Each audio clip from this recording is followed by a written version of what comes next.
Hello students. The cube. If a number is written 3 times and multiplied, then the product is called the cube of the number. जर एखादी संख्या 3 वेळेस लिहिली आणि त्यांचा गुणाकार केला तर जो गुणाकार येतो त्याला क्यूब असे म्हणतात. उदाहरणार्थ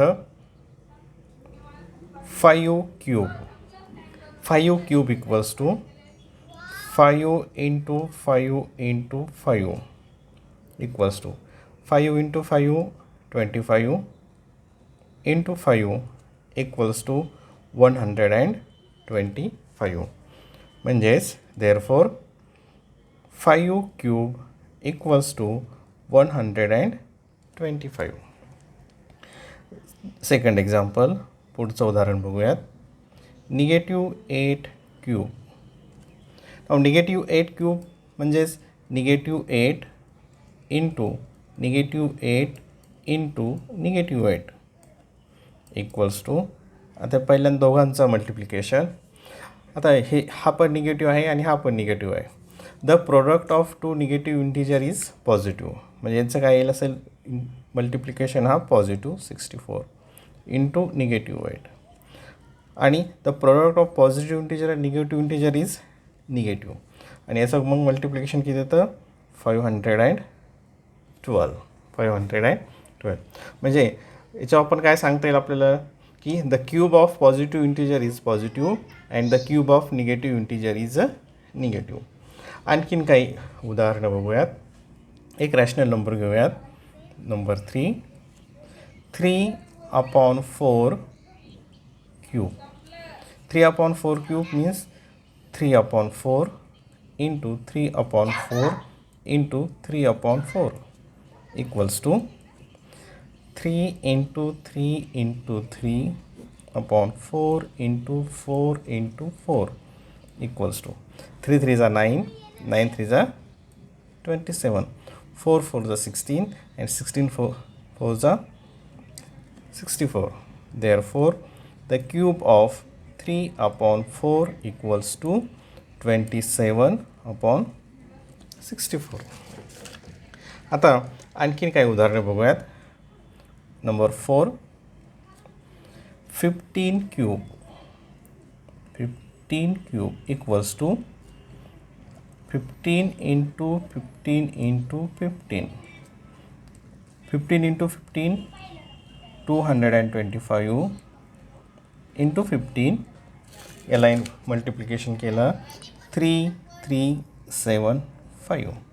Therefore, the cube of 15 equals to 3375.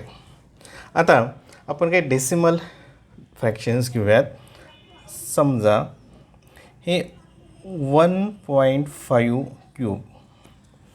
1.5 cube. तर याचा आन्सर काय असेल 1.5 इंटू 1.5 इंटू 1.5. आता हा जो मल्टिप्लिकेशन असेल तो हा इतकाच असेल 3375. आता फक्त डेसिमल पॉईंट कुठे येईल तर हे डेसिमल पॉईंट नंतर एक डिजिट आहे, डेसिमल पॉईंट नंतर इथं एक आणि एक, मग टोटल 1 2 3. 3 प्लेस सोडून इथं डेसिमल पॉईंट येईल 1 2 3 म्हणजे या ठिकाणी. Therefore 1.5 cube equals to 3.375. असंच एक बघूयात. 0.15 क्यूब. 0.15 क्यूब म्हणजेच काय 0.15 इंटू 0.15 इंटू 0.15. तर याचा मल्टिप्लिकेशन किती येईल हाच येईल 3375. आता फक्त डेसिमल पॉईंट कुठे येईल मग इथे 1 2 3 4 5 6 म्हणजे 6 डिजिट सोडून डेसिमल पॉईंट येईल 1 2 3 4. पण या ठिकाणी 4 डिजिट आहे, मग काय करावं लागेल आपल्याला या साईडला 0 घ्यावे लागतील. म्हणजे 1 2 3 4 5 6 मग डेसिमल पॉईंट अँड 0. असंच एक बघूयात. 0.015 ब्रॅकेट क्यूब इक्वल्स टू, आता याचं मल्टिप्लिकेशन किती येईल हाच 375. आता डेसिमल पॉईंट कुठं येईल? हे 3 टाइम्स असेल. 1 2 3 4 5 6 7 8 9 म्हणजे 9 डिजिट सोडून डेसिमल पॉईंट येईल. 1 2 3 4 5 6 7 8 9.0.